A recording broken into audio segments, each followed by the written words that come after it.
Good evening, folks. My name is Leo D.M.J. Aurini, and I come by it honestly.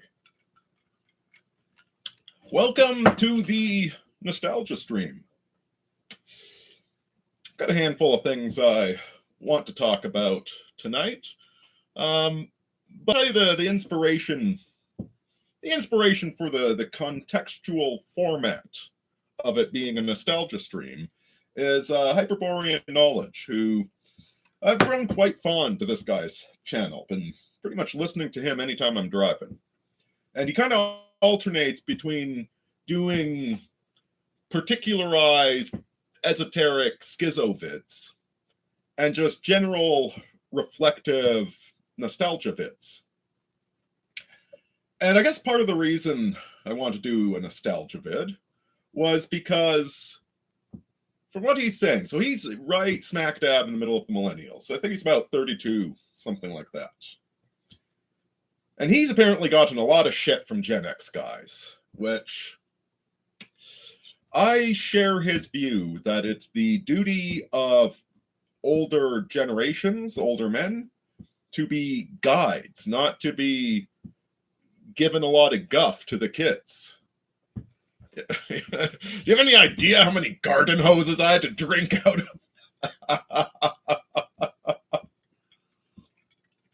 Sutek, glad to have you. Same thing, Necrodancer. And I'm not saying that there aren't Gen X giving him shit. I completely believe it, right? And I've got zero time for that. And I'm right there on the very tail end of Gen X. I place myself definitively in Gen X because of the huge gap between me and my younger siblings who are solidly millennial. Mitch, glad to have you. I've got some I've got some millennial aspects to me, right? But I borrowed a lot of books with my library card as a kid. It wasn't until later that I got a hold of the internet, so I figured, there's probably some value in just kind of reflecting on where we are, how we got here, lessons learned, and also, hopefully, by way of talking about it, talking about where we're going as a people. Because I think it's pretty evident that the powers that be don't want us going anywhere.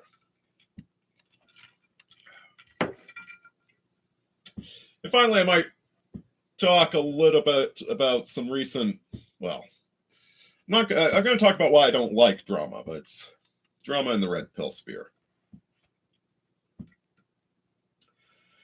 What the heck? That's juicy. That's a fun place to start. So, as I've mentioned, if you're new here, I kind of cut my teeth on the early Manosphere days. Like, I'm one of the old school Manosphere guys. I wouldn't really describe myself as doing red pill content anymore. And I want to be clear, I'm still friends with Rollo Tomasi. Got no desire to beef with him. There's something I've been noticing about the whole red pill concept. See, the thing with any saturated market is that you have to do more and more and more to just, you have to run faster and faster just to stay in one place. And there's this propensity with the red pill to be edgier and edgier, to exaggerate things more and more, because being a moderate isn't going to get you a lot of views. Saying something spicy and provocative absolutely will. And again, don't hate the player, hate the game.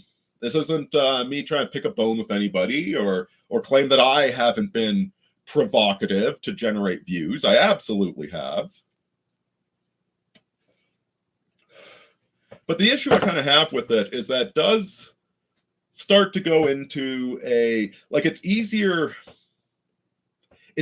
to over-attack the other sex as opposed to point out a broken dynamic and work on healing it.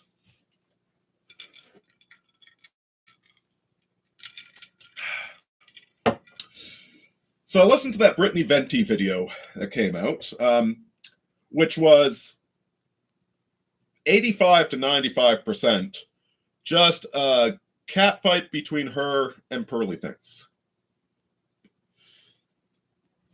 But she does have a point in it that I think is valid, which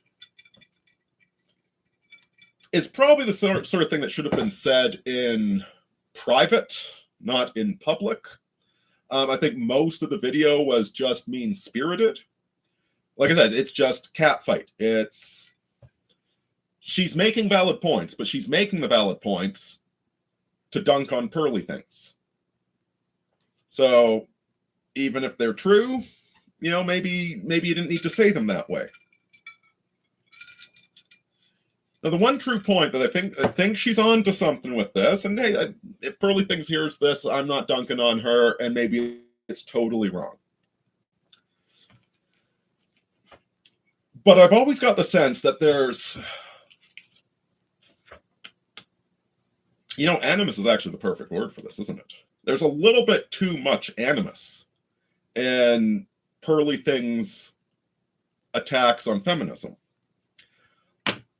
Like, I think Pearly Things is a little bit meaner to femininity than she needs to be. More than is productive.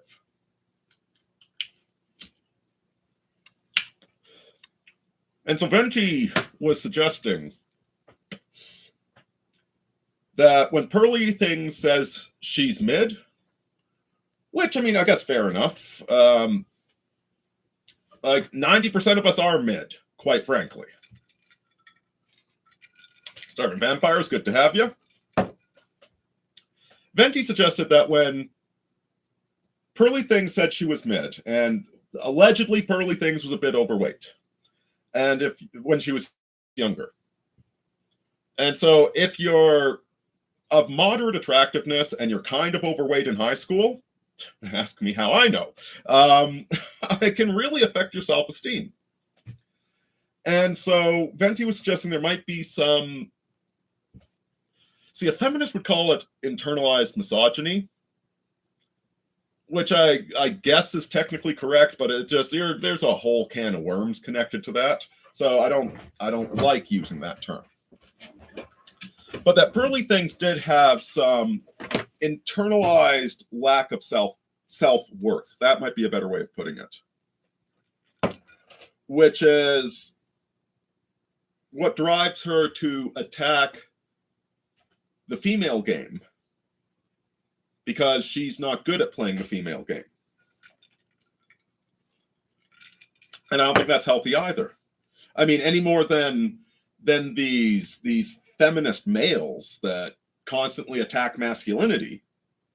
You know, they say they're attacking toxic masculinity, and ostensibly on the surface they're attacking bad male behavior. But you know, they say they're attacking the 3% of men that are causing a lot of trouble, but they paint with such a wide brush that it covers all male behavior.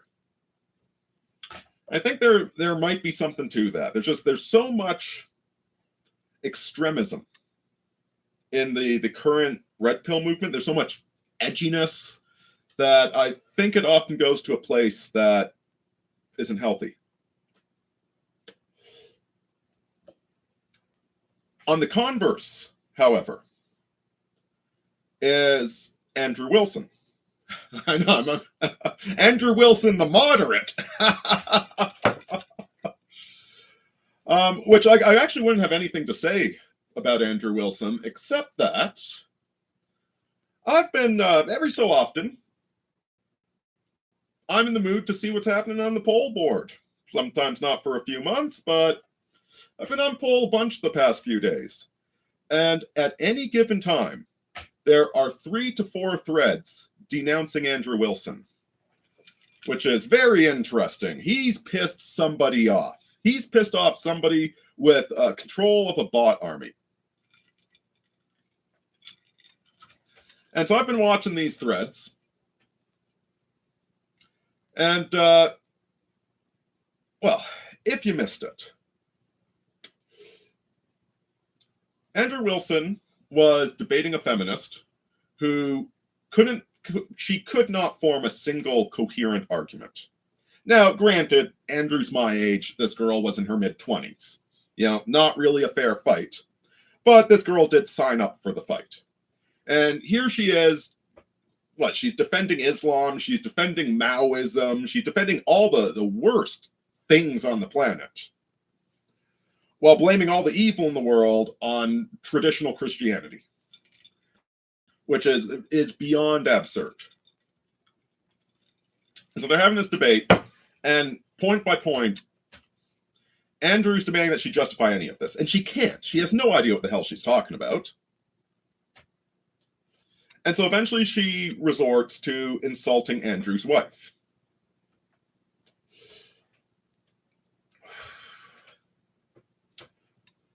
And as I understand it, Andrew, his wife, I believe her first husband cheated on her. Her second husband was very physically abusive. And then her and Andrew got married. And so, yes, she's got three kids from 3 baby daddies.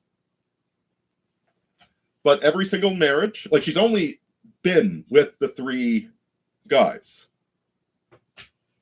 All of the marriages were annulled, which is a thing in the church. So they are living up to their own standards. And this is what they're attacking Andrew on. Yeah, I don't want you to quote me on the lore. I might have some of the details wrong. Okay, but I think that I do think her and Andrew have a kid. I'm not positive about that. It's none of my damn business. Except that he is a public figure who espouses traditional Christianity. But he's living those standards. Now, did they live the perfect life? And this is the thing that... This is the part of the extreme red pill content that bothers me.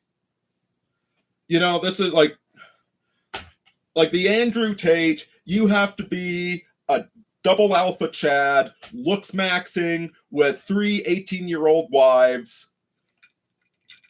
Get the fuck out of here. As if every single one of us wasn't raised in a culture of absentee fatherism, whether or not our fathers were there. We were raised by women. Let me tell you, here's a nostalgia story for you. I think I was probably 8 or 9 years old. Maybe 10 or 11, something like. I was a young kid. Is that no, I was still at the elementary school. And at the end of recess, I climbed up one of the trees and grabbed one of the branches and tried to impress some girls, making a Tarzan noise while swinging on the branch. And because this wasn't a big old oak tree, but this was a small little Alberta tree, and we were having a drought at that time, the branch I was swinging on cracked off. And the elementary school teacher that saw it was so incensed that she made me come to the office, dragging the broken branch through the school with me so that I could show the principal the horrific moral atrocity that this poisonous little boy had committed by climbing a tree and making a Tarzan noise.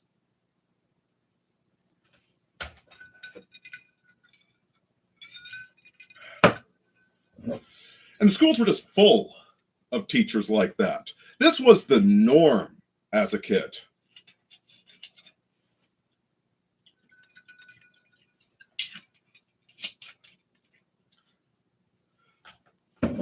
So if you, and I hope you were, if you had a healthy, intact family, unlike mine, where we moved out here to Alberta, And 6 months after the move, one of the CEOs embezzled in the company my dad worked for. And so his big break at finally being an engineer? Well, no, you're driving a cab again. You're driving a cab again, asshole. You and your wife and 4 kids are going to live off a cabbie salary.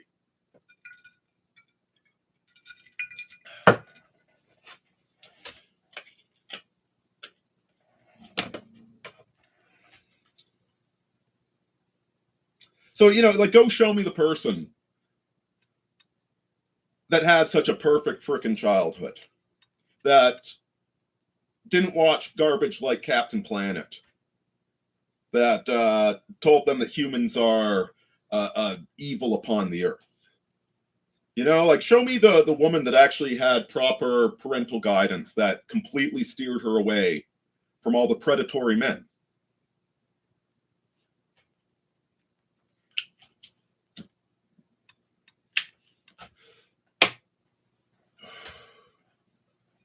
Oh, you're not a double alpha, Chad? Well, you're just a loser then. It's a bullshit argument. And it's akin to that scene in Fight Club where they're applying to join Fight Club and they have to wait 2 days on the front porch and they go and insult them. If they're tall, you say they're too tall. If they're short, you say they're too short. If they're skinny, they're too skinny. If they're fat, they're too fat. You're just trying to attack the person on whatever thing they might feel inadequate about.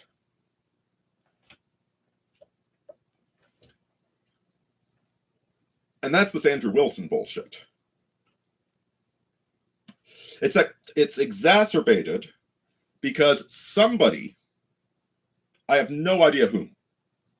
I don't know if it's an angry feminist. I don't know if it's a jealous red pill guy. I don't know if it's somebody with a small hat.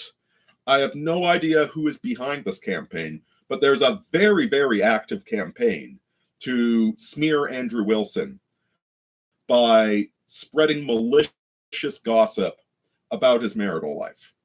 When, what do you want? What do you want? Oh, you want anything short of a Disney fairy tale means that you are not a good person? Oh, you made a mistake and you learned from the mistake? What a loser you are.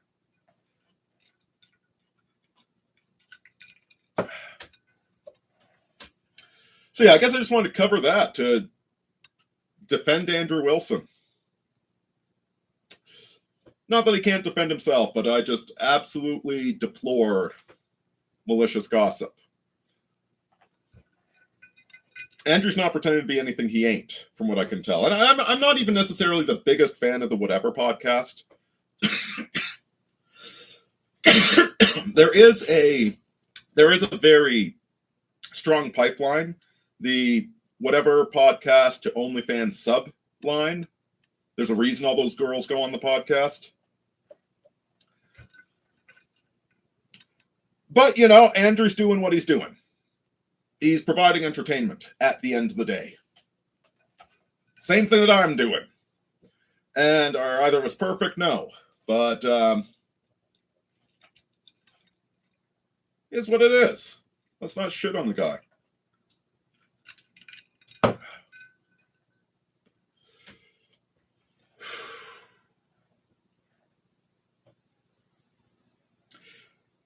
The whole underlying... I've said before that usury underlies, like, it creates a whole society. Like, it empowers every form of sin. And the reason is that usury, which usury is credit cards, okay? It's a debt-based society where the currency is always inflating and you're just trying to run faster and faster than the interest rate. It's a society of funny money that we've been living in for some time. You can get more specific about it, like not all interest is usurious interest. And there have been giant tomes written on what is and isn't usury. That would be tedious. It's not the point. The point is that when everybody's burning up on credit card debt just to pay their bills, that's usury. It's a system that progressively enslaves everybody. And it makes everybody run faster and faster just to stay in the same place.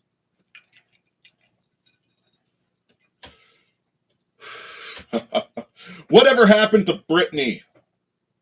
Man, that poor kid just got eaten up by the damn system, didn't she? So the biggest problem with usury is that you can't save for your retirement. You can invest for your retirement, but you can't save for your retirement. Because if you save $1,000 today, well, wait 10 years. It's not going to be worth anything. There is no saving and long-term investing. You're just taking your savings and you're converting it into a different form of asset. You know, it could be Bitcoin, could be precious metals, could be partial ownership in a company. And you're gambling that the asset you invested it in will increase in value or at least break even. You should be able to invest in other things, but the money you save today, the money you stuff in the mattress, ought to be worth the same amount in 20 years as it is today. The reality is, you don't know what food prices are going to be next week. And this isn't about rent controls, price controls, oh, some commodities are volatile. No, it's about they keep printing money, which they get to spend at the original value, and then it degrades the quality of our money. Which is precisely why counterfeiting is illegal. Because it destroys, like what you're doing is you're stealing a penny from a million people when you counterfeit.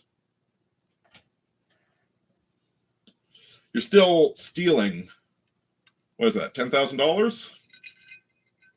I think so. You're still stealing $10,000. You just distributed it over a million people. And so in the usurious system, you have to run faster and faster to stay in one place. And in these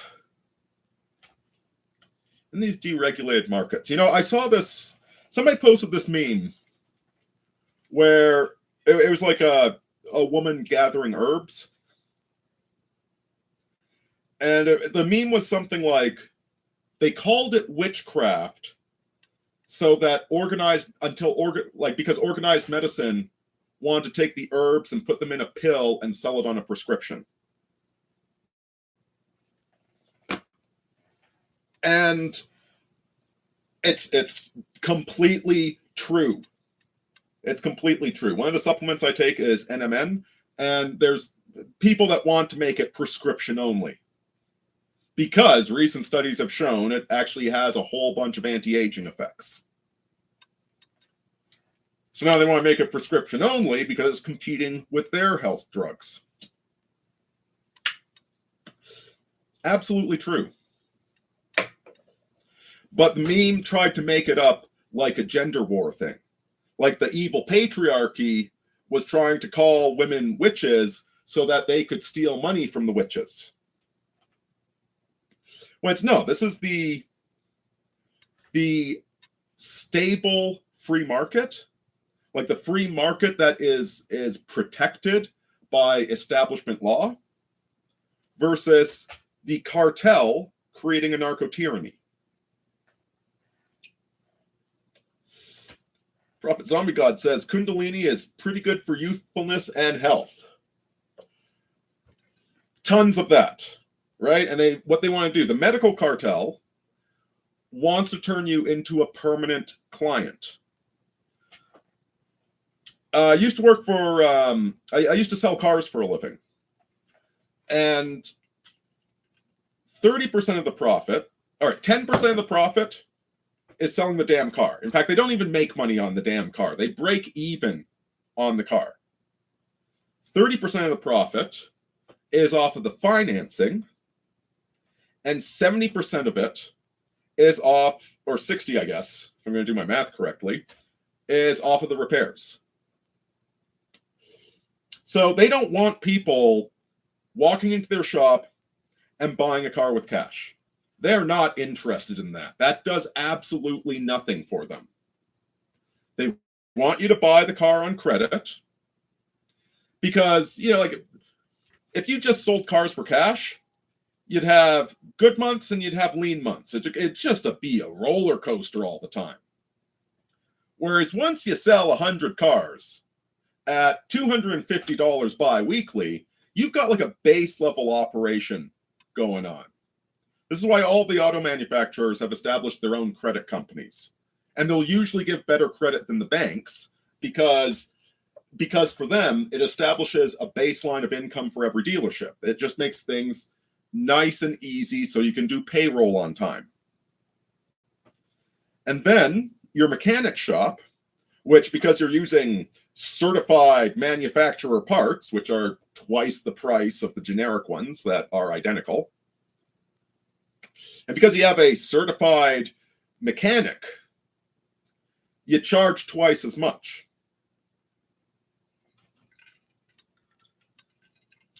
It's not the damn cars that you make money on. It's the ink cartridges, right? Same thing with the medical industry. They want clients for life. So you get stuff like Ozempic. There's a lot of problems with Ozempic, guys. I mean, you do you. I'm not going to tell you. I'm not a doctor. It's not medical advice, but look into the side effects. Like, it wears off eventually, but then you're addicted to it as well. And all it does is suppress your appetite. So you can get the exact same effect that you get from Ozempic by just being hungry all the time.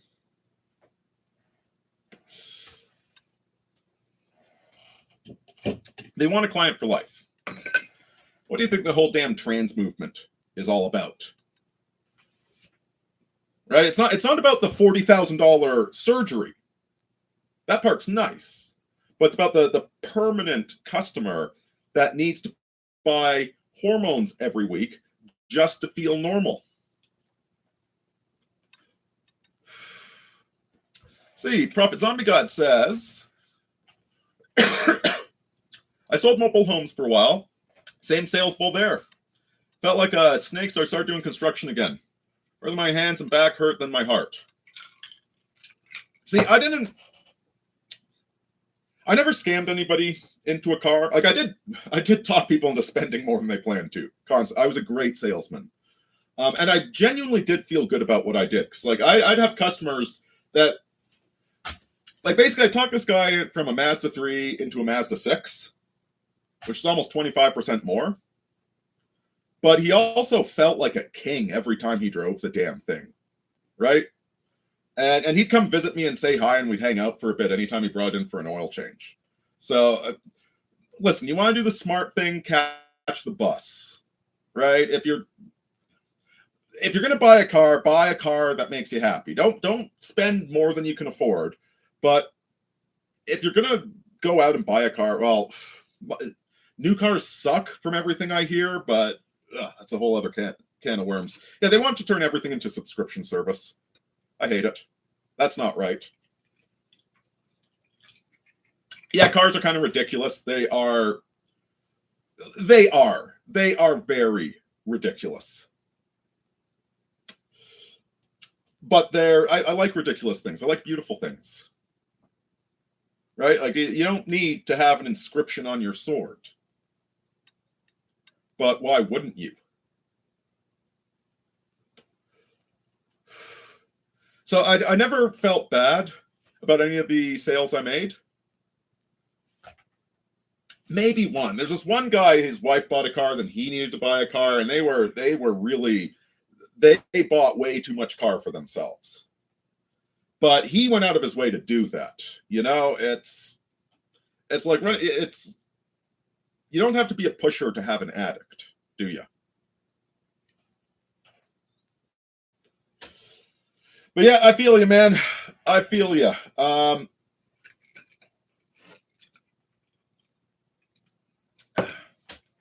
Nothing wrong with working with your hands. And Mitch Crane says, have I noticed anything from NMN? I'm not sure, honestly. Maybe. The science on it seems pretty solid. So, I mean, it's like $1 a day for NMN. It's something like that, maybe $2 a day. It's not a lot of money. I'm still on it. Milk thistle. If you're working out, milk thistle is good for your liver. And when you work out, you produce, you tear your muscles, you produce lactic acid, and it's your liver that cleans that out. And when you take milk thistle, your liver works a hell of a lot better. And so you can work out more, you can work out harder. So milk thistle, I'm huge with. Creatine, I also get I can notice the effect of creatine when I'm working out hard. Haven't been lately, you know, I'm not the god of bodybuilding or anything. I like this too much. What else do I take? If you have bad joints, glucosamine can be incredible, depending on what's wrong with your joints. Glucosamine helps you rebuild cartilage. And once in a while, I get a knee injury, I take glucosamine, it goes away very quickly. And what's the other one I'm on?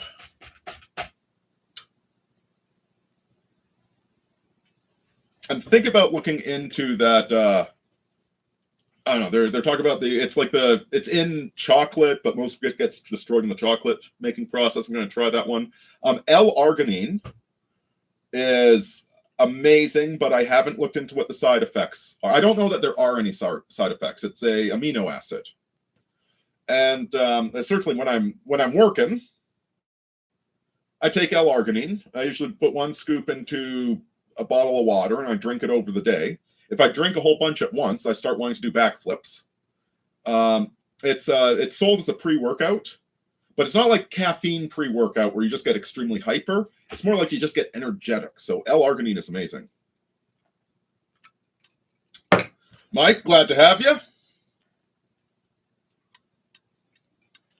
Yes, the cocoa flavonoids. Mitch, tell me if you've had any good experiences from that. I'd be very interested. But I was talking about how usury leads to all sorts of sins. And so let's take the dating market as an example. See, usury it allows you to live today at the expense of tomorrow. But the problem is it's not just you living today, it's everybody living today. The big problem with steroids, to kind of carry on from the supplement conversation, you know, the big problem with steroids is not that arguably you can't do steroids responsibly, right? Especially as you get older, there's testosterone replacement therapy, which is steroids. And if steroids are part of a regular workout program, if they're used in moderation, etc., you can probably get away with it. Probably. Not a medical doctor, not offering advice. But that's not why steroids are banned. The reason steroids are banned, particularly in professional sports, is because the same way everybody in the red pill community is constantly being edgier and edgier and edgier, to the point where you're going from criticizing something that should be criticized to saying something that's not far off from I hate all women. If you allowed athletes to do steroids, they push the envelope. until it got to the point where they were all dying of heart attacks when they were 45. And that's just bad for business. That's bad optics. So the sports industry doesn't want that. Similarly, if everybody has a credit card and everybody is leasing their car, well, now you're in the goddamn situation where if you want to attract attention, if you want to go peacock to get a girl's attention, you have to go totally wild. And you have to completely mortgage your future for the present. And thus everybody's running faster and faster and faster just to stay in the same place. That's the ultimate trick of usury. Like, you know, hey kid, I'm gonna lend you some money so that even though you're only 20, you can set up your apartment with some leather sofas and you can get like a nice coffee maker. You're gonna be the pimp daddy and all the girls are gonna love you. And you think that's great. And then they make everybody else the exact same offer.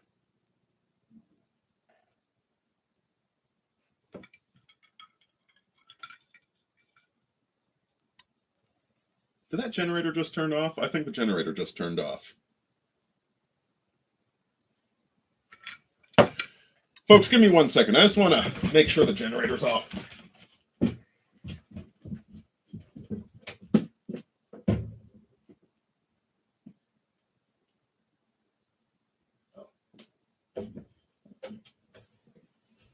No, it's still going. Sorry, it sometimes just burps. Oh yeah, there it is. There it is. Yeah, it might be running low on fuel though, and the battery should be charged enough. Give me 1 second.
See, I don't know that there's anything wrong with the generator running dry on fuel. But I also don't want to find out the hard way that there is a problem with that. And she could use refueling right now. So we got enough electricity for the live stream, at least. We've had a few snowy days here. And, I mean, we're a month away from the solstice. So we're not gonna, we're on solar here. And my computer is, she burns a lot of juice.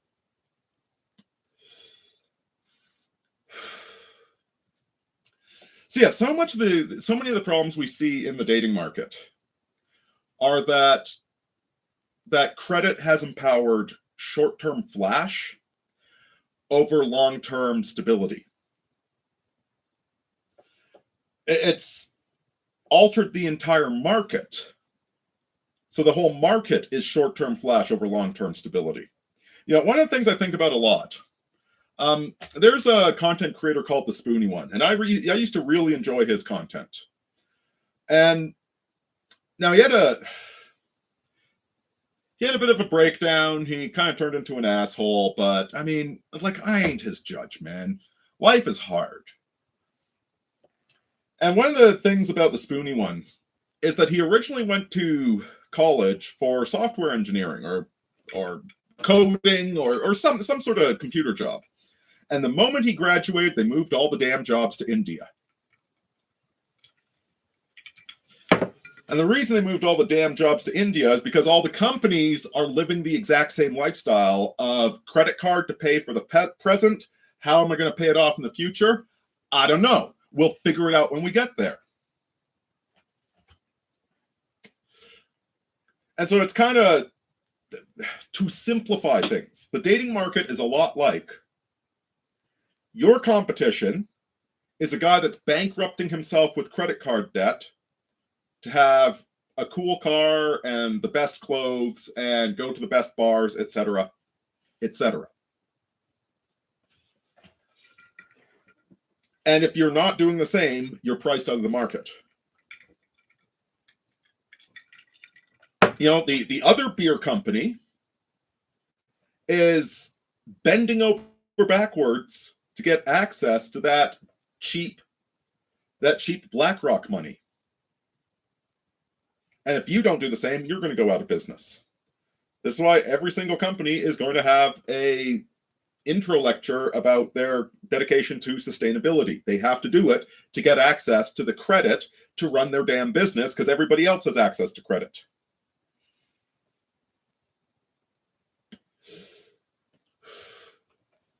Let's see, Mitch Crane says regarding the... damn, it's top chat again. I got to put it on live chat. Sorry, I probably missed a few comments here. Apologies if I did. I have some nerve damage, and I think I gained some function back from taking the flavonoids. Not sure if that's what did it, but I'm 70% certain that is. Yeah, there's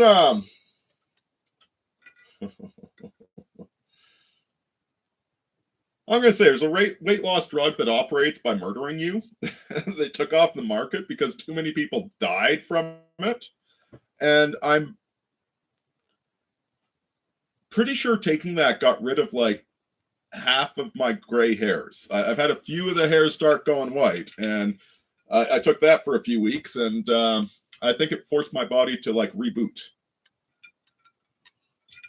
Although that's just speculating. Was it Russian paint dye number 721 or something? Again, not recommending anything. You screw up this one, you literally cook yourself to death. It's a very miserable way to die, so you probably shouldn't do it.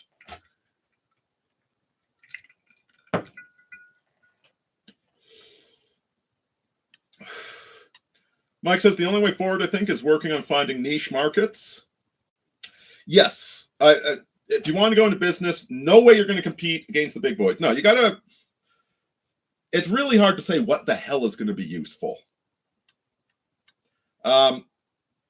Practical skills are generally going to be useful. Being reliable is hugely useful.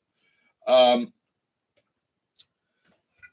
life hasn't exactly turned out the way I hoped it would, but I have in some places developed a reputation for being reliable, for not being a troublemaker, for, like people ask me what I do for a living, I tell them I do my best. For being a clear communicator, for like being upfront with your boss about any problems that you have, asking questions.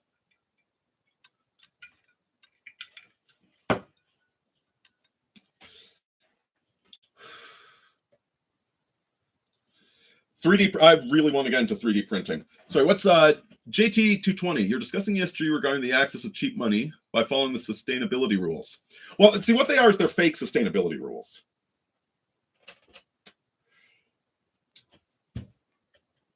Sustainability actually isn't a terrible idea.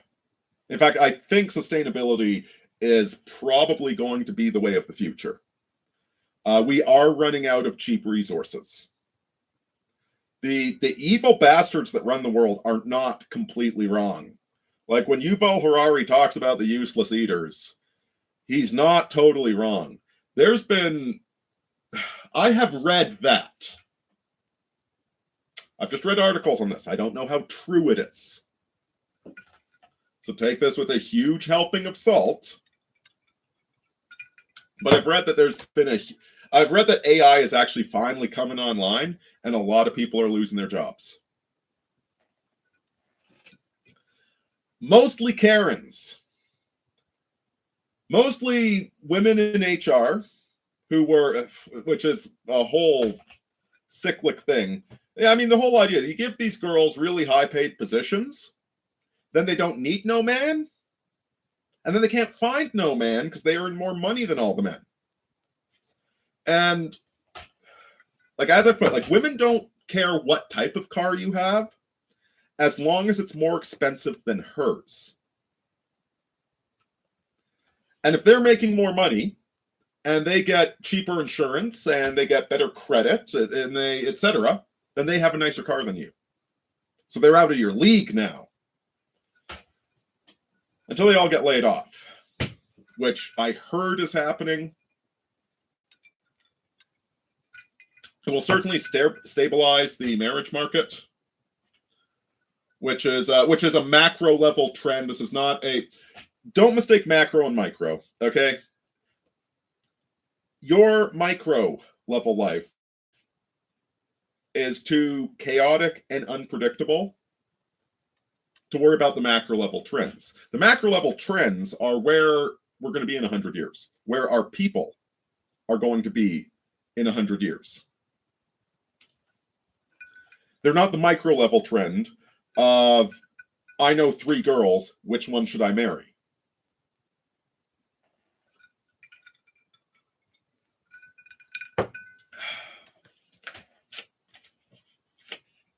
Well, let's get to that. Let's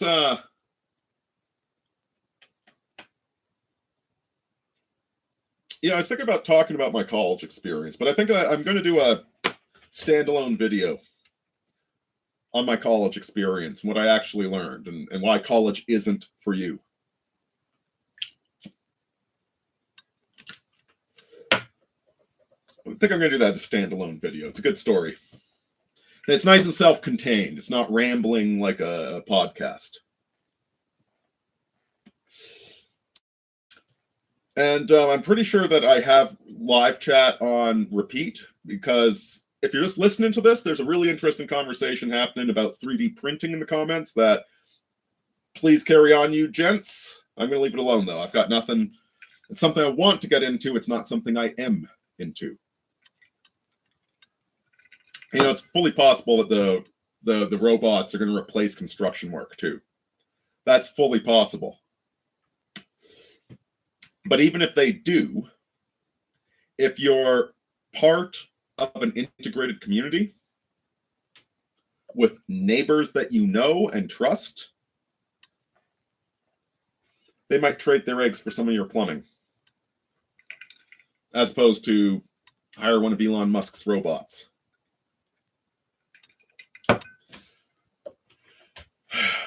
Yeah, barter economy, that might be the future, guys. We'll see. But as to our people, let's talk about the survival of our people. So I had to drive into town today for a couple of things. I had to see a man about a horse. And I like this guy. This horse trader that I know. He works hard. He's up at about 5 a.m. You know, 5 or 6 days a week. He's always switched on, and he has a side hustle. And he's a family man. I like this guy. He's also Lebanese. At least I think he's Lebanese. I'm not entirely sure, but Near East, definitely. And so I say to him, because I wasn't just there to trade some horses, I also needed to get some winter tires for my horse, because I just officially got a new contract. That's part of the reason I'm doing the stream tonight. I'm going to be gone for a couple of weeks. I'm going to try and record a couple of videos and have them scheduled, but got a new work contract up north. And I had to take these damn summer tires off my car. I barely made it into Calgary. And these highways are dangerous these days. And I wasn't sure I'd be able to find tires for my car and have them installed that day on short notice. So I asked my friend, "Do you have any recommendations?" So he gives me a shop. I call them up, and relatively good price. My horse is now drivable in winter conditions, which means on Friday, I probably won't get killed by an Indian driving a semi as I go north on QE2. Probably.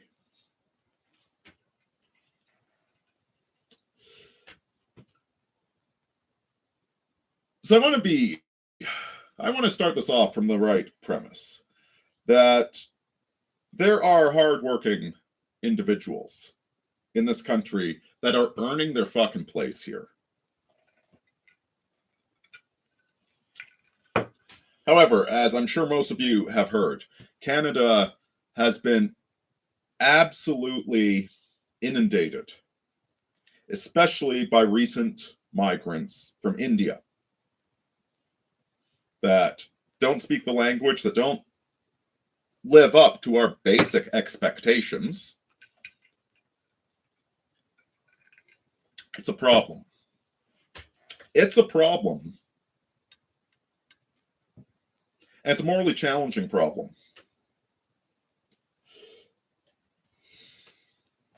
While I was waiting to get the winter tires put on my car, I walked 20 minutes to the nearest Starbucks and then walked back. In that time, I saw 3 different immigration offices.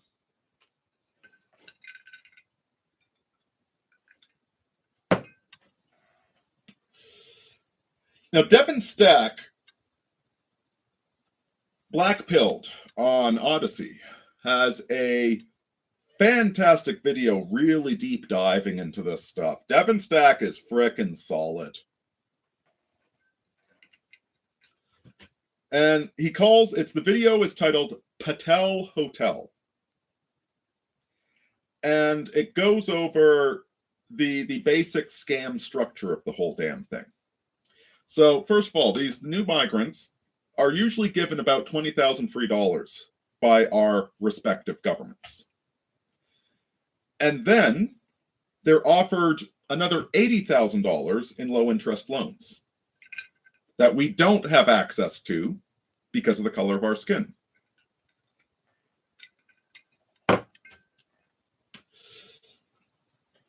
And that's he's specifically talking about the hotel industry in the United States. There's different scams going on in Canada. There's the Chinese are doing some sort of giant property scam. And it's a similar thing where they have, ethno-nationalist organizations. I don't know all the details. But the result is that if you are a Hyperborean, if you are part of the founding stock of one of these nations, not only do you have a bunch of invisible barriers that you never even learn about. You apply for a job, and well, you're white, so they don't hire you. And you never find out that they didn't hire you because you're white. You have all these invisible barriers that you never get to learn about. There's also these advantages that you are never granted that are also invisible, because the only way you ever hear about these advantages in the first place is if you aren't white.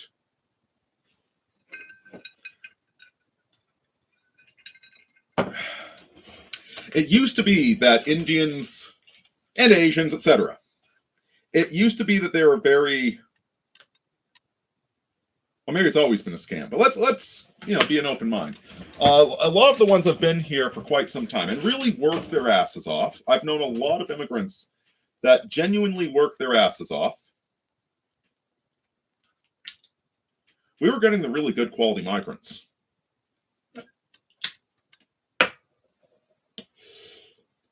Whereas what we've got now is an exploitative scam. Shit, man, I've worked with Indians that have actually laid out the whole scam about how they create fake businesses to artificially inflate their incomes so they can get cheaper credit from the banks, and how they're fully confident that banks are never going to tell Revenue Canada about their income, because if they ever squared the books between like they're paying taxes like they earn $30,000 a year, but they're getting loans like they earn $200,000 a year. If they ever squared the books, this gentleman said to me,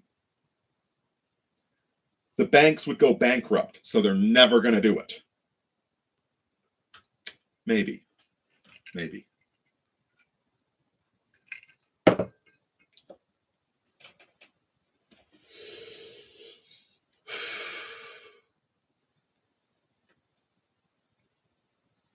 Here's the problem with all of it. Here's the reason we are having trouble fixing this.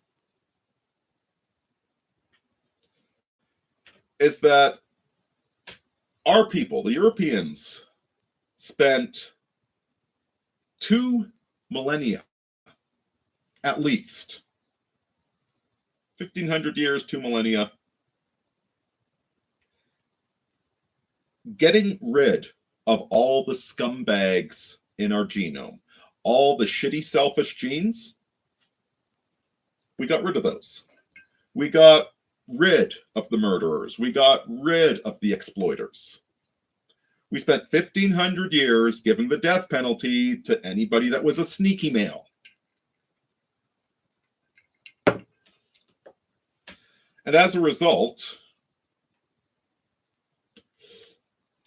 we hate nepotism. The idea of a universal standard of justice that applies to king and peasant alike, the idea that every man's home is his castle, so that even the king has to ask permission to come into your home, that is largely a European concept. We don't like nepotism. We don't like people being given unfair advantage because of who they know or because of who their daddy is. Like, yes, there is inheritance. We absolutely understand there's inheritance. And so some people are born into the nobility. And yet, we expect the nobility to re-earn that position, to not just be a trust fund baby, to not be an incompetent monarch. We look down on people like that. We expect somebody that's inherited great wealth to learn the business, and then we don't mind that they have an advantage, right? We can accept that the world isn't fair as long as everybody's playing the game honestly.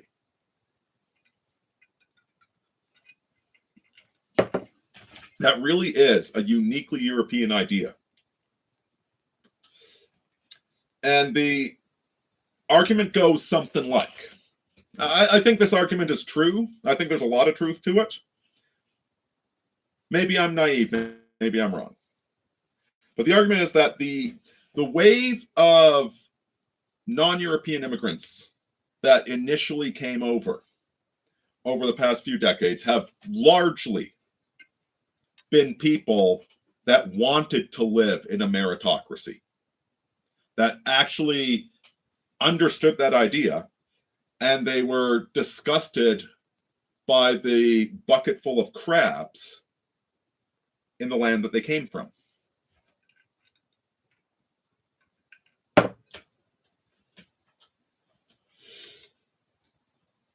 But the floodgates that have been opened over the past few years, and it really is a very recent phenomenon, these people are nothing like that whatsoever.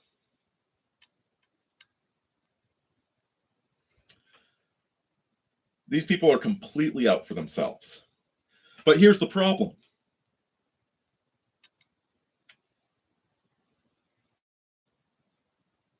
Nepotism is the inverse of racism. Nepotism is giving advantage to people because of who they're related to. Racism is hating people for who they're related to.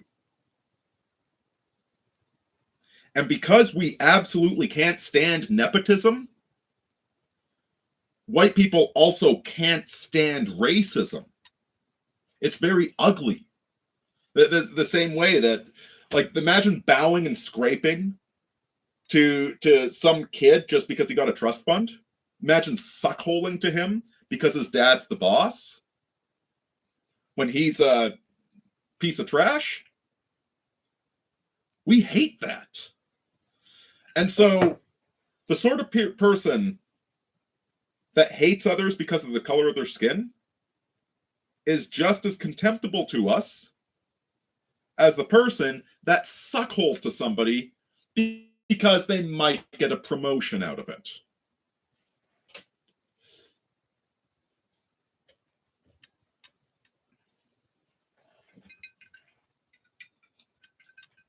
Mike says, I don't know, white people could be pretty damn racist back in the day. No, we weren't racist. We were realistic.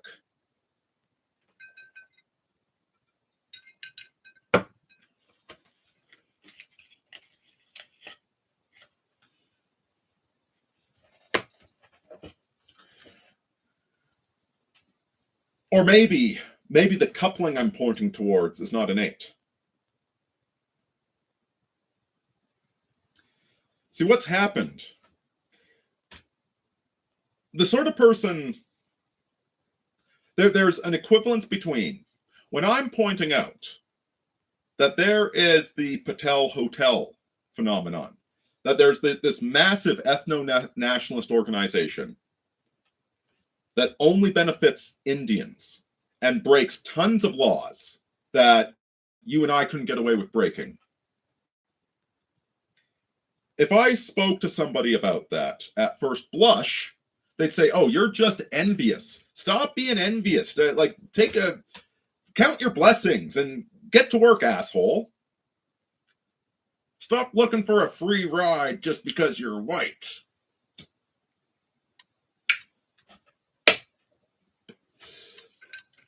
That's how the whole damn thing is processed. Because the simulacrum that we all live in, the simulacrum of Hollywood movies, where, you know, in every action movie from the aughts, when Arnold Schwarzenegger was hunting down the Islamic terrorists, there was always at least one Muslim on his CIA team. Because it's not about being from the Middle East, it's about being a Islamic terrorist. As if there's no connection between the two.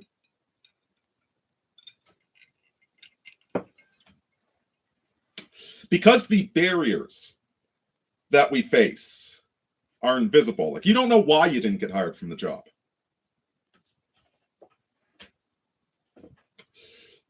We do know that 40% of hiring managers actively discriminate against white men and white women. We know that, but we don't know why you didn't get the job. Simultaneously, the advantages, the loans. We don't know why you didn't get the small business loan. But we do know that the DEI is real. The thing is, if you're one of the people that managed to jump over the barrier, that managed to get the advantage, it's in your best interest not to notice those things. And anybody that's complaining about the barriers and the advantages, much easier to write that off as sour grapes.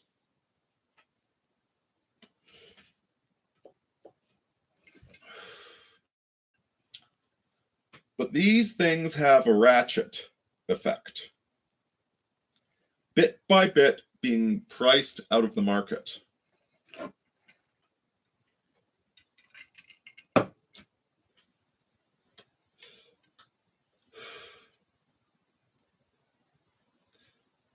And yet,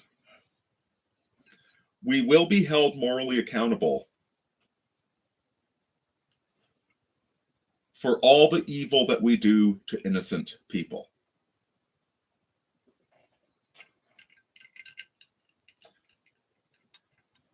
And so the simple, the integral solution to all of this, it's not simple or obvious.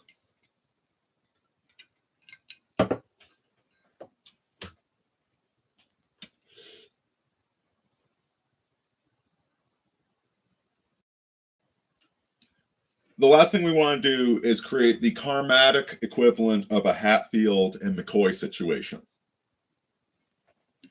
where they hurt one of our innocents, so we hurt one of their innocents.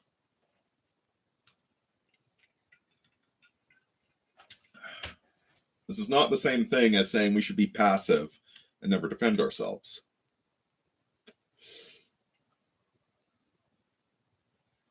Yeah, I heard a pretty funny story from a friend of mine right before the stream started, actually.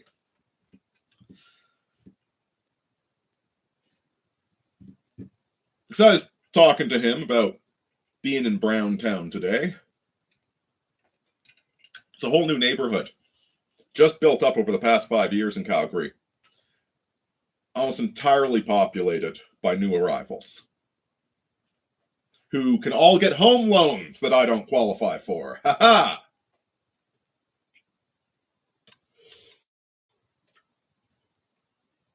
And now he's got a young daughter. She turned 4 recently, which is apparently old enough for the Jeets to be interested in her. I said, wait, what are you talking about? What exactly happened? Well, his wife was out walking, and one of these Canadian passport holders came up and said, "You've got such a beautiful daughter. Can I take a picture of her?"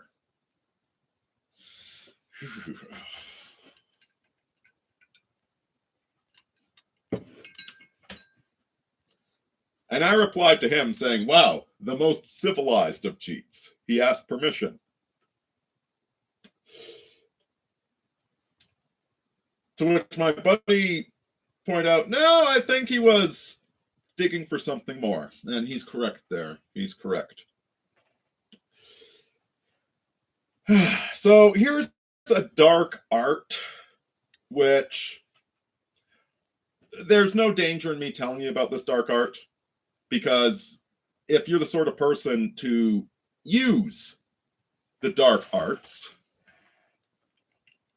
Necrodancer, cheers, you already know how to use these. Okay, the sort of people, like studying the pigeon drop, for instance. The pigeon drop is fascinating. That's where you scam a guy out of money by pretending to find a wallet full of money that somebody else dropped. And you just do back and forth too quickly for him to figure out. And the only, if you're naive, the only escape is radical honesty. You can't scam an honest man. So be an honest man. But if you're the sort of person to do this shit in the first place, then you already know how to do it. Me explaining it is not going to empower any monster out there. It's just going to empower you to understand how it works.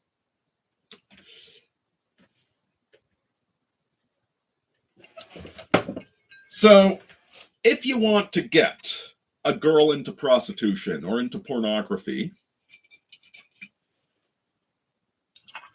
what you do is you get her into photography first. There's actually a documentary about this. I think it's called Hot Girls Wanted, something like that. It's about all these girls that from Midwestern towns, they replied to a Craigslist ad looking for models, and step by step, next thing they know, they're a cam girl down in Florida. Their entire income gets spent on drugs and partying. They have the time of their life, and then nothing to show for it. they eventually wind up at the point where it's, you know, put the horse dildo in you or retire, because nobody's paying for the basic stuff anymore. You gotta up the ante.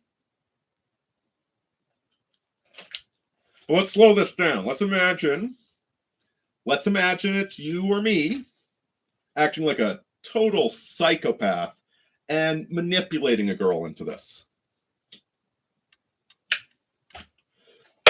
Let's make it even better. Let's like pretend we're foot fetishists or something. So you find your target. You can learn to tell who's the easy mark and who isn't, right? I don't know how to explain this. You just learn to tell. And you approach them in public while you're dressed neatly, and you say, you know, excuse me, miss, I'm a photographer. I do work for different fashion labels, and I couldn't help noticing those boots that you were wearing. Have you ever done any modeling before? Because if you'd be interested, like, I'm always looking for new subjects. I would love to do, just as part of my portfolio, I'd love to get some pictures of you modeling those boots. I'd be willing to pay you $100 for it.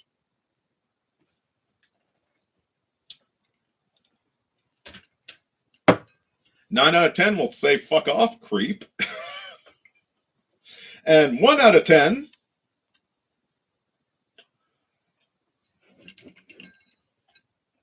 what sort of woman do you take me for? Well, ma'am, we've already established what sort of woman you are. Now we're just negotiating price. If a girl will allow you to erotically photograph her boots for $100, she'll probably allow you to photograph a lot more for $1,000.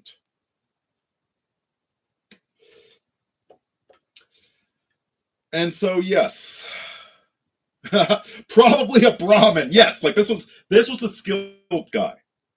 See, a Dalit would just take a photo of your daughter and possibly get chased off. Whereas the Brahmin, the wise spiritual Brahmin,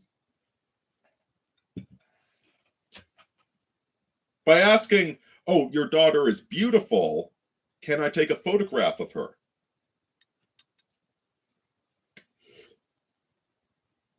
Of course, my buddy's wife, well, I don't know what she said, but she sure as hell didn't say yes. The sort of woman that will say yes to that is the sort of woman that will say yes to a lot of things. You know, back when I ran a film studio, we were doing a video trailer for a lady had written a book for kids, and we're doing a video trailer for the book. And so we called out a casting call. We weren't even paying anything for this, okay? It was just like exposure. Seriously, it was just exposure. Like, we needed some kids like 8 to 12 years old. And we got like a dozen women that showed up with their kids for free and allowed me and my partner. Now, like we were on the up and up, okay? We were just doing a trailer for a book. We weren't doing anything creepy, but these ladies let us walk into the woods with their kids and film video of the kids were just playing. It wasn't anything weird, nothing weird whatsoever. But they just let us. No supervision, no questions asked.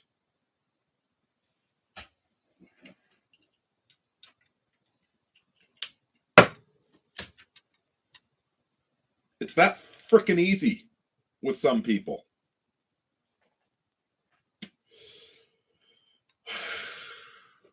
So yes, that's exactly what was happening with my buddy's 4-year-old daughter.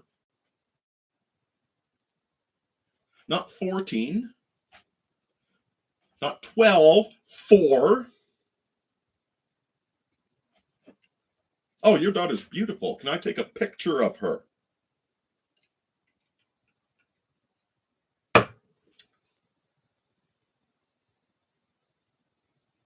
That guy only has to ask 100 times. Maybe not even 100 times. I don't know what the number is.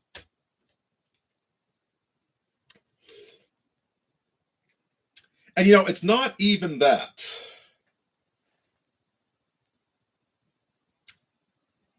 It's not even like let's say it's 1 out of 20. He has to ask 20 times before somebody says yes.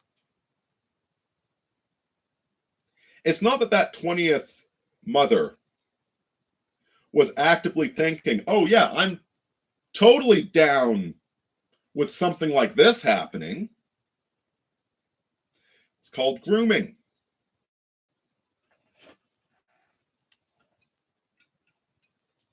Oh, you did this? Why not this? You did this? Why not this? You did this? Why not this? And by the time you are getting to the thing that's definitely illegal, they've already agreed to 4 or 5 things that are borderline illegal.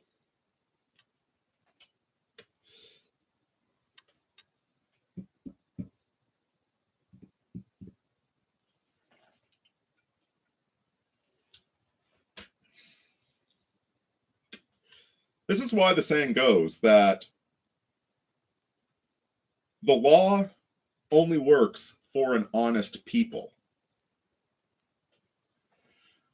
Or that probably apocryphal story where one of the founding fathers walked out after signing, I don't know, was the Declaration of Independence, whatever it was, and little old lady asked him, "Sir, what have you done for us?" And it's, well, I gave you a country if you can keep it. Some crap like that. This Constitution is only for immoral and religious people.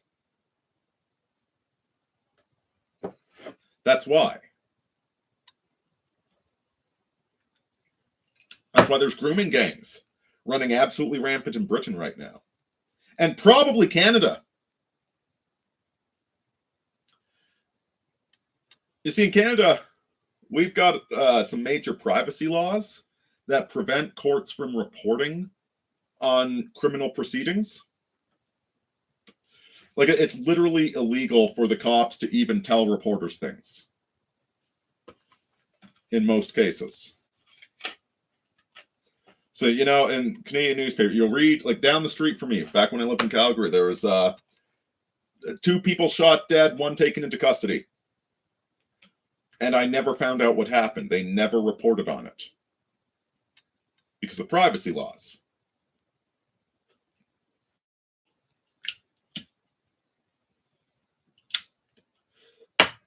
So if there were grooming gangs in Canada, we would never hear about it.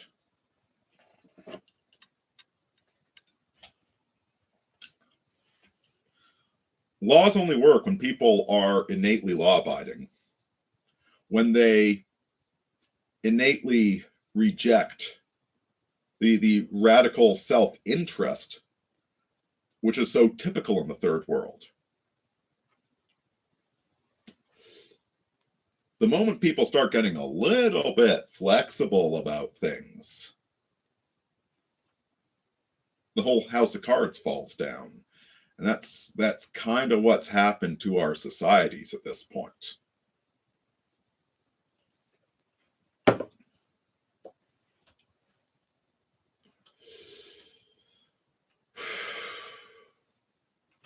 So what the hell are we supposed to do about this?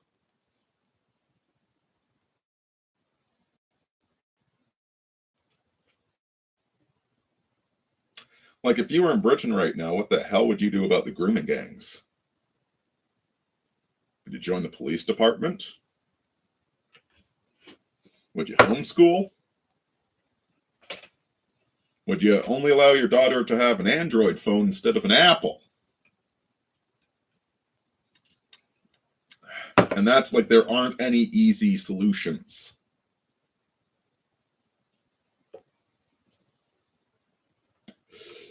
Would you start yelling at every Asian man you see on the street? Well, what's that going to do for you?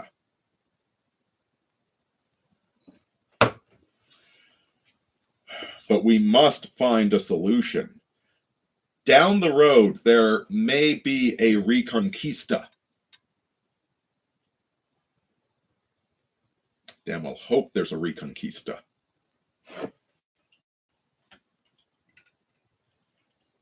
But that's not in the cards right now.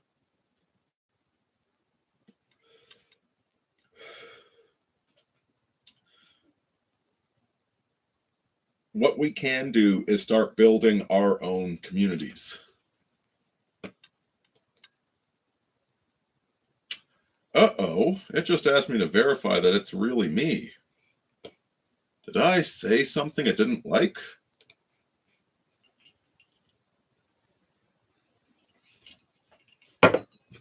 Put in the code from your Galaxy Z Flip.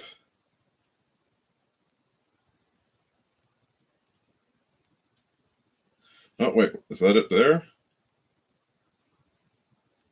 No, that's not it. I mean, it's still streaming right now, isn't it? It appears to be. Oh, goodness. Sorry, folks. Open settings.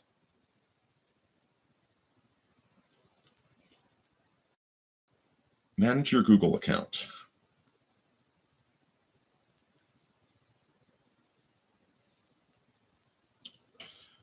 Security tab.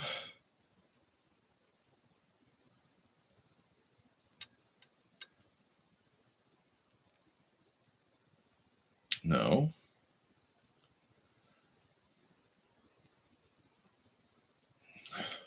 I'm sorry about this. Manage your Google. All right, let's start again. Go to settings, tap Google.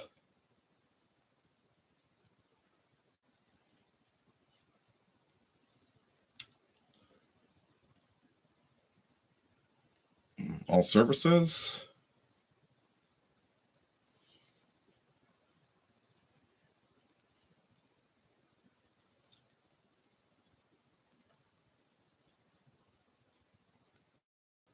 Manage your Google account.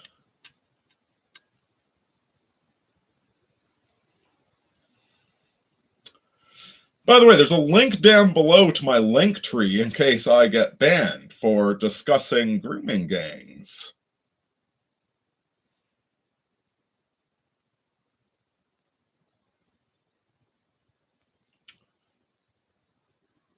Security tab. Well, Jesus, I'm not seeing anything.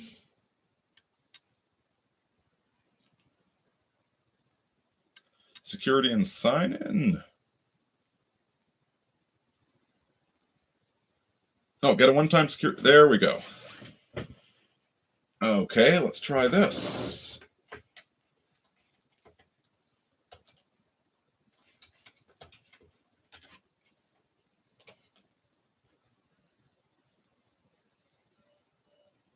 Okay. Okay. Either I'm back or I've always been here. Oh, goodness.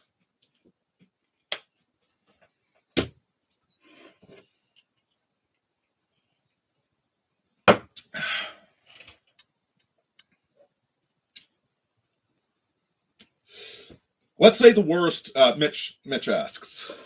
Let's say the worst continues and we end up with a brown Islamic Europe. How does the world ever recover from that? There is no end state to any of this.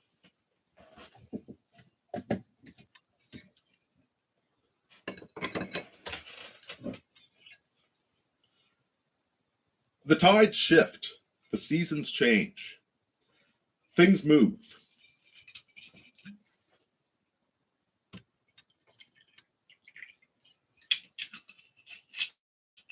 What we're seeing right now is a winnowing of our people. Our people are being burned up in the crucible. But what's actually being burned up is the impurities.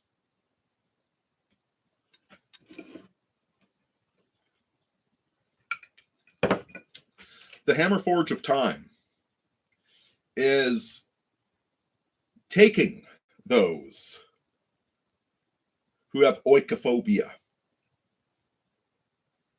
You know, this morning on Twitter, I posted an article referencing the way that the colonists in Africa, the European colonists, they were absolutely betrayed. Well, not betrayed implies loyalty. The United Nations turned on them. Communist organizations sought them out for destruction. And yeah, the leaders of our countries, the denouncements of Rhodesia and South Africa should live in infamy.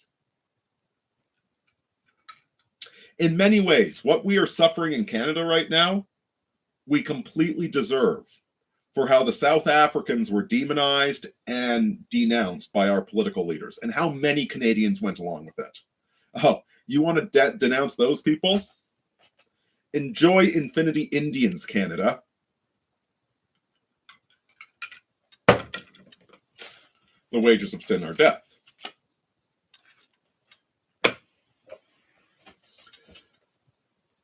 It's an article about how liberalism is a mental illness, and it quite literally is a mental illness. Was it like 20 or 40% of Democrat voters are on SSRIs? And whether those are a product of mental illness or a cause of mental illness is an open question.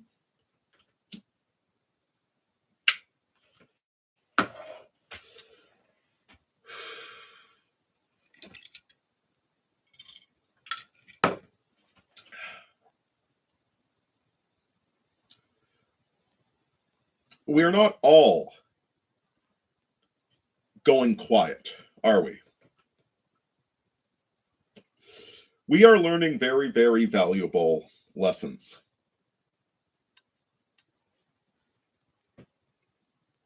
You know, even 10 years ago, I believed in the multicultural dream. The Star Trek equality future.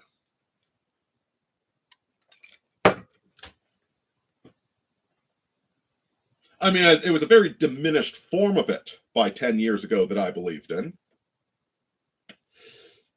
But I still believed it. After all, isn't America the land of opportunity? Aren't we all just individuals?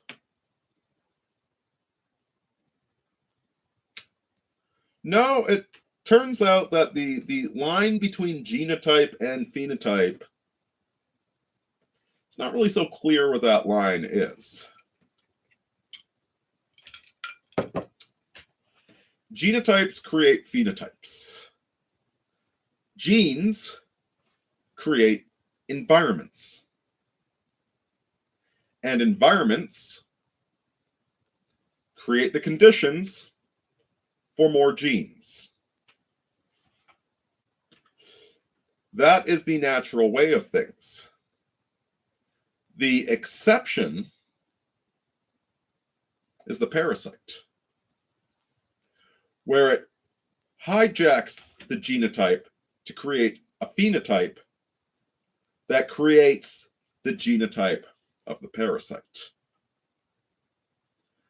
thus destroying the original genotype and driving the parasite extinct. The parasite only ever exists as a small minority of the genotype, because when the parasite creates the full genotype, it perishes along with the original genotype.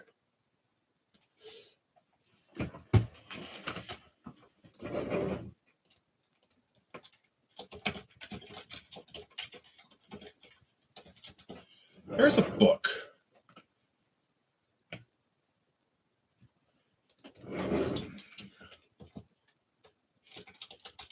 I should have prepared this before.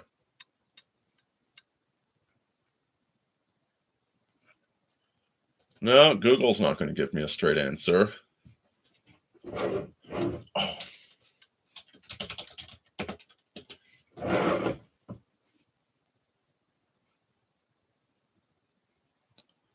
Okay, I found the Goodreads quotes.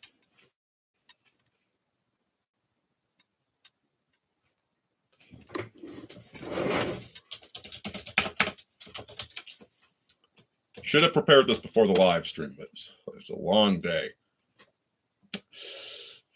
Here we go.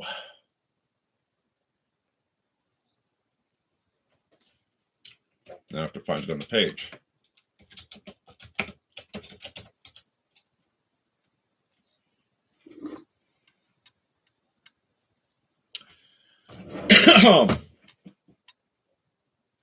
Earlier I was talking about the dilemma that we find ourselves in is because we are very individualistic. We want to stand by our own merit, to be good to those who are good to us, to make the most of what we have and not be envious of others. That's a very inherent part of us. The fair play, the sportsmanship, the noblesse obligée, that's all inherent to us psychologically. And because the barriers and advantages that we are encountering are so invisible, that to even speak of them makes it sound like we're spiteful and envious.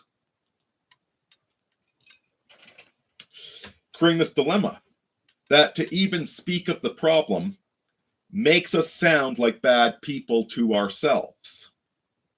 And thus the difficulty in creating an organized response to it.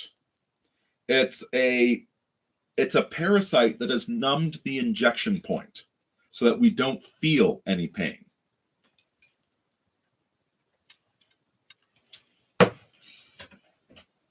All the peoples on the planet Earth have their own character.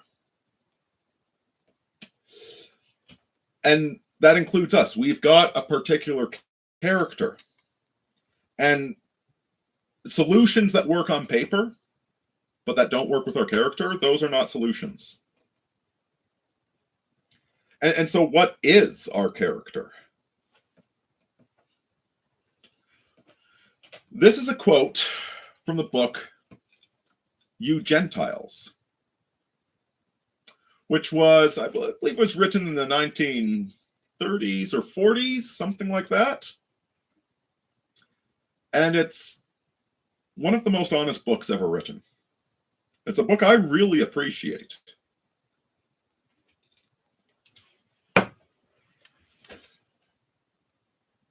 So let me read you this quote.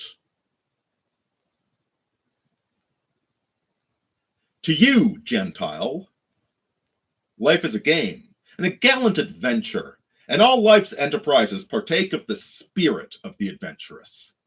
To us, life is a serious and sober duty pointed to a definite and inescapable task.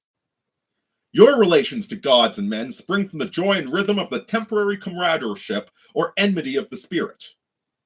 Our relation to God and men is dictated by a somber subjection to some eternal principle.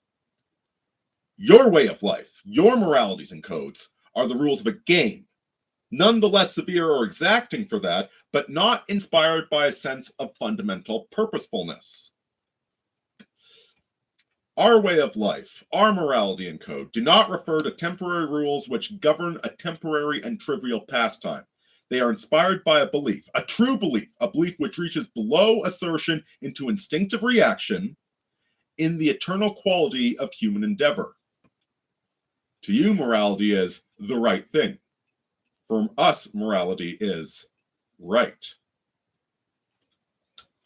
For all the changing problems of human relationships, which rise with changing circumstances, you lay down the rules and regulations of the warrior, the sportsman, the gentleman.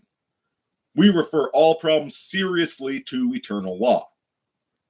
For you, certain acts are unbecoming to the pertinent ideal type, whether he be a knight or a decent fellow. We have no such changing systems of reference. Only one command. And all your moral attributes are only varieties of Queensberry rules. Honor, loyalty, purity, these are sets of regulations. The best of you will not swerve from them. You will die in their defense like the gallant gentleman you are. But you will not brook the question of whether your system of honor is founded on right, whether loyalty has relation to intelligence, whether purity has relation to the state of mind.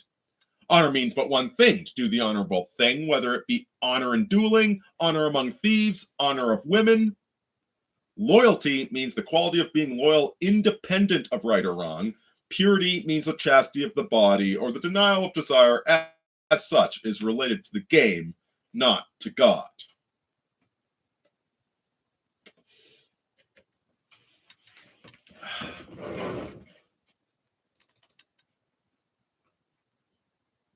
It's quite the description of us, don't you think?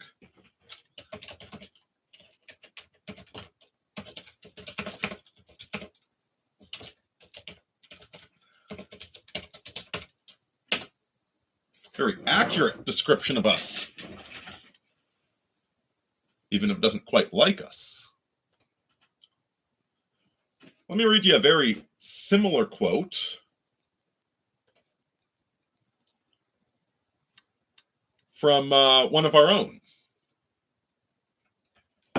saying basically the same thing, although I don't think he read the latter.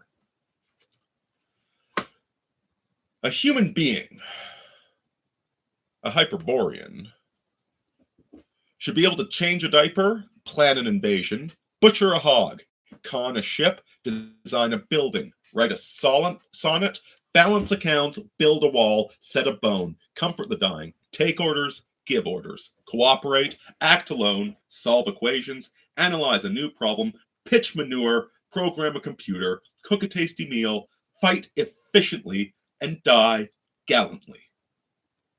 Specialization is for insects.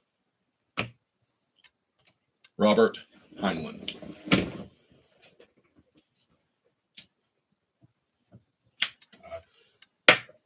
No, I don't believe the gallant race will go extinct.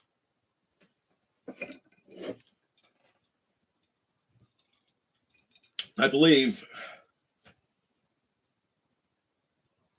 we have created too comfortable of an environment.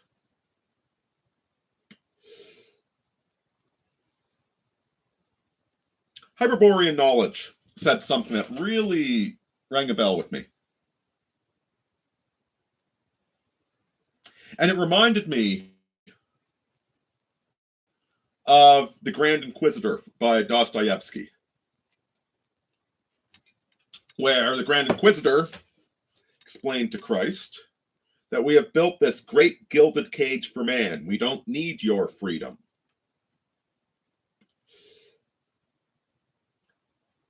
The way that Hyperborean knowledge put it is that we have trained. This gilded cage is you pull the lever, you get a prize. You pull the lever, you get a prize. We built this fantastic justice system, and we told everybody that the justice system was just, and so everybody believed in the justice system. Although it turns out at the end of the day, it's just us.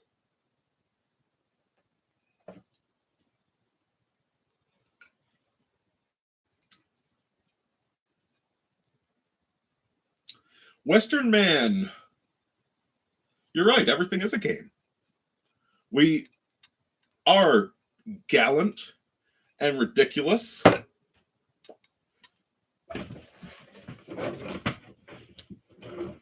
want to see if I can find a C.S. Lewis quote.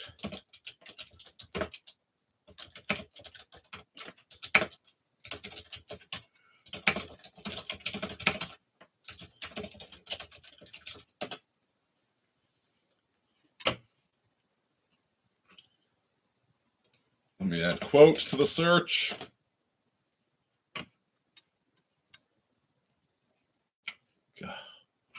Search is frickin' broken these. Oh, 0 results. Not lying about having a million results. It's just 0 results now. Thanks, AI. C.S. Lewis had this fantastic quote. It's from the Screw Tape Letters, where the demon Screw Tape is complaining that these Englishmen will say there's no death too awful for these Germans. And yet, just you wait, Wormwood. A German crashes his fighter plane into a farm, and the first thing they'll offer him is tea and cigarettes. Those bastards. Yes, we are the gallant race. We are the everything is a game race. We will meet somebody and within 15 minutes offer them the coat off our back. That's who we are. And we're always going to be that way. And I dare say that nature is what drove us to such great heights. And yet some aspect of that nature has been twisted and become ingrown and become this oikophobia, where there is such a large percentage of our population, whether they've been brainwashed or if they were just born morally malformed from conception, that somehow thinks it's virtuous to turn against our own people.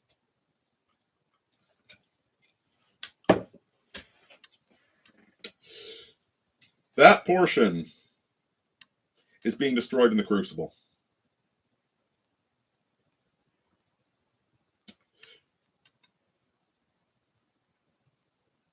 Who was that young Scottish girl that defended her sister so valiantly, with knife and axe in hand, just this past summer?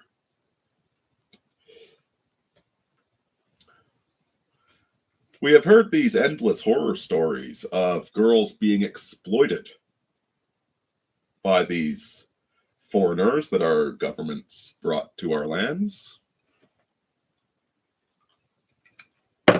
And yet this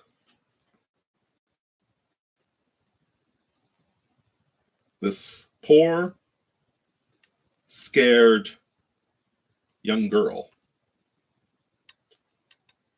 who deserves a patriarchal institution of fathers and uncles and brothers that were there to protect her and her sister, who did not have that. She did not go along to get along. She did not comply with the request. Can I take a picture of your beautiful daughter, your beautiful sister?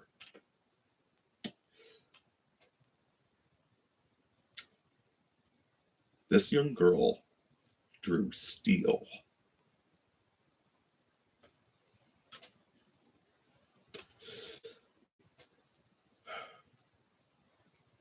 And the state's going to come down on her hard.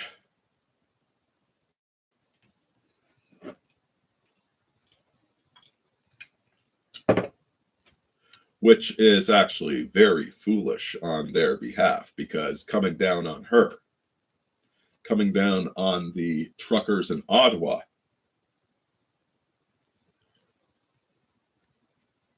doesn't intimidate us. Quite the opposite. The most they can say, the most that they can accomplish by doing these things, is making us a bit more strategic.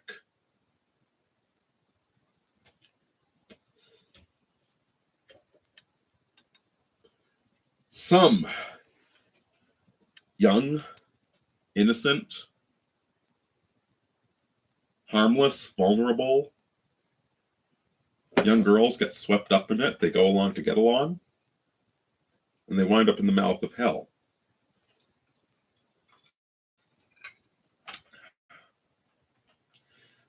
And that genotype gets destroyed. While the genotypes that pull cold steel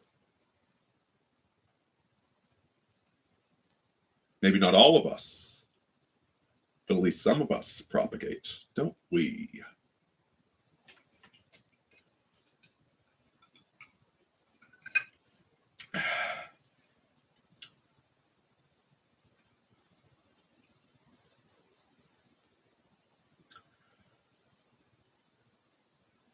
I don't want to say that genocide is impossible.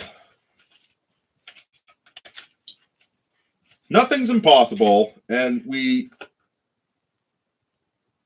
should have backup plans for backup plans, right? Don't go work up north without planning for the local generators to fail. You're just asking for trouble at that point. So I don't want to say anything's impossible. But generally speaking,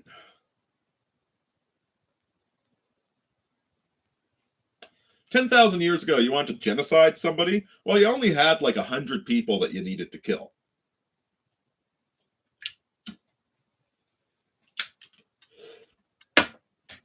We somehow managed to genocide rats here in Alberta. I don't know how you do that when you're landlocked, but we did it. It's pretty amazing. So I don't want to say it's impossible. Anything's possible with Bush in the White House. But it's pretty goddamn difficult when we're distributed all over the world. And our great cultural achievements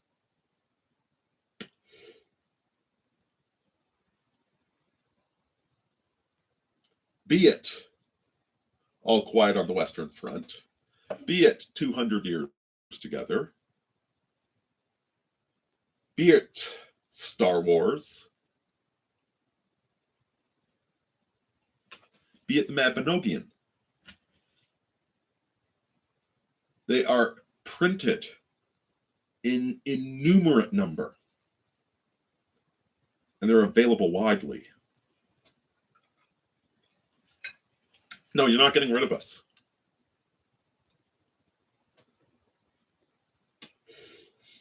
All you're doing is enacting the evaporative cooling effect.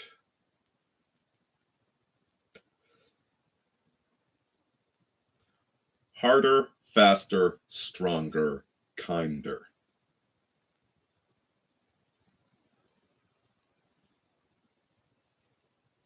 And I mean kinder both with its prosaic definition as well as the root of where that word comes from. Kinder, children, kind, your people. To be kind, to treat one like a brother. To remember where we came from. So no, I'm not worried. I'm not worried.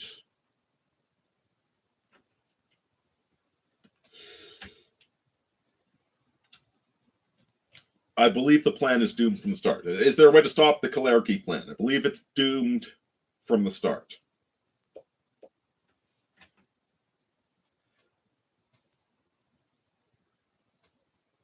Not that we shouldn't be worried. But imagine devoting your entire civilizational energy to just trying to destroy another group. It's not going to work.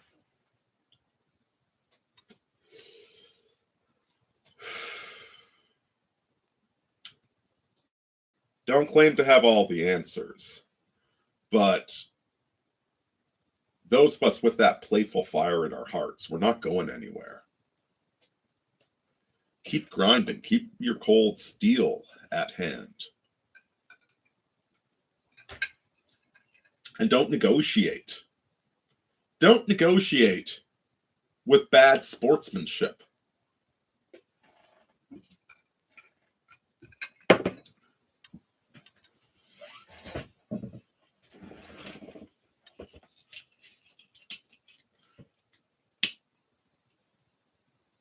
Live the best version of yourself that you can, which is which is somewhere in between.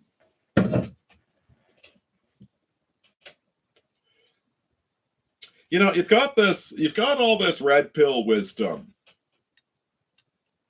that can fast become performative. Right? Like, are you following the red pill wisdom?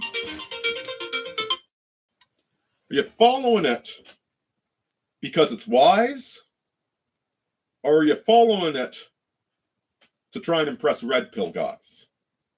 Are you doing it for the thing? Or are you doing it for the outfit? Do it for the thing.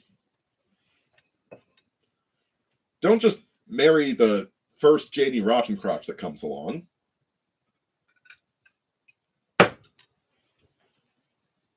But if you meet a cool chick, marry her. Knock her up a few times.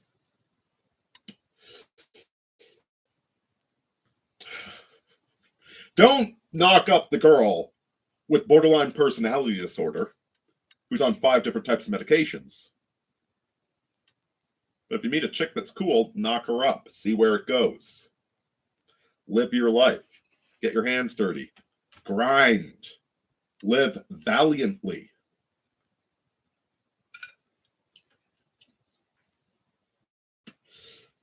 Do what you naturally do. Like, yes, we have to be smart. Don't get talked into buying more car than you can afford. But, you know, build your credit rating at the same time. Render to Caesar and render to Saturn what is respectively Caesar and Saturn's. But live valiantly.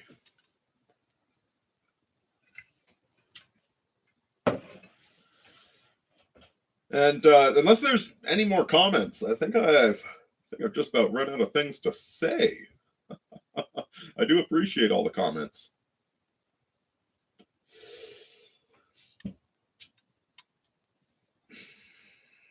Be heroic as best you can.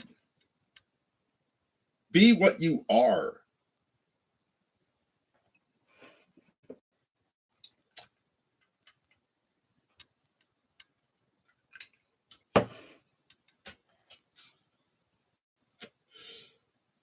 That's how we fight our way out of this whole ugly situation.